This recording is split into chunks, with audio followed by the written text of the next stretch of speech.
Incoming transmission, Commander FryingBullet, time of chaos. Stardate 3303-0210, 10:37:56.269. Article, Blue Tang tortured by unicorn. Animal lovers from Vezavit to Viram have been aghast at the news that a cute and rather lovable blue tang fish is being routinely subjected to repeated waterboarding at the hands of a mischievous and hitherto believed to be mythical unicorn. Even more shockingly, the incessant torment is being broadcast on public access vid feeds across the bubble. Commander Chuck Mondoace of the Pilots Federation said, "There is no cause for alarm. That fish had it coming and is clearly a terrorist." Asked what evidence had been presented to substantiate these claims, Chuck said, "Well, she's blue, and when interrogated about pilot deaths in the vicinity of the ancient ruins and recent community goals, she claims not to remember anything about it. All a little too convenient, if you ask me."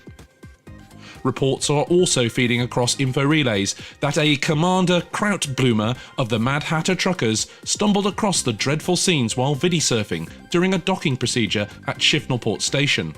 He was paralysed by the abject horror of it to such a degree that he completely neglected to request the necessary docking permission. This was bad news for the slack-jawed commander, but great news for the station defence forces who had been itching for a decent fragging for quite a while, and also reasonably profitable for the local scrap skips. Commander Hunog Kramel of the drag trawler Elysium Pending said, "Of course, every time a connie erupts in a cloud of shrapnel, there is a silver lining. And that's exactly what we scoop up, reprocess, and convert to bobbleheads." Meanwhile, there is no small degree of puzzlement as to the purpose behind the repetitive fish violation.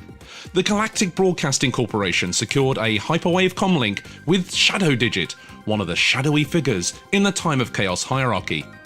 Shadow said, "A rising tide of chaos will consume Arissa Lavingi Duval.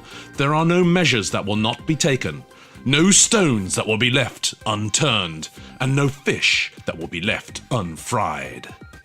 This revelation has massive implications as it insinuates that forces are massing against an increasingly besieged Emperor.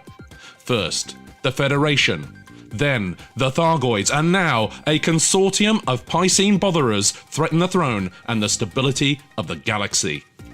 Very little is known about the coconut-clattering pointy-headed torturer behind the vid feeds. It is suspected that this is not a unicorn as chronicled by Pliny the Younger in ancient Rome, but that it is in fact a rather cunning disguise. Detailed analysis of the broadcasts would be really dull, but when fast-forwarding through the material, the phrase, "properly, it's not my fault," occurs roughly 73.52% of the time. This is clearly a sign of traumatic denial and also a criminal misuse of an adverb as an interjection. As a footnote, ancient Rome is a time in Sol history which falls roughly between Star Trek Original Series episodes 53 and 55. This has been Commander FryingBullet for the Galactic Broadcastin Corporation. Transmission ends.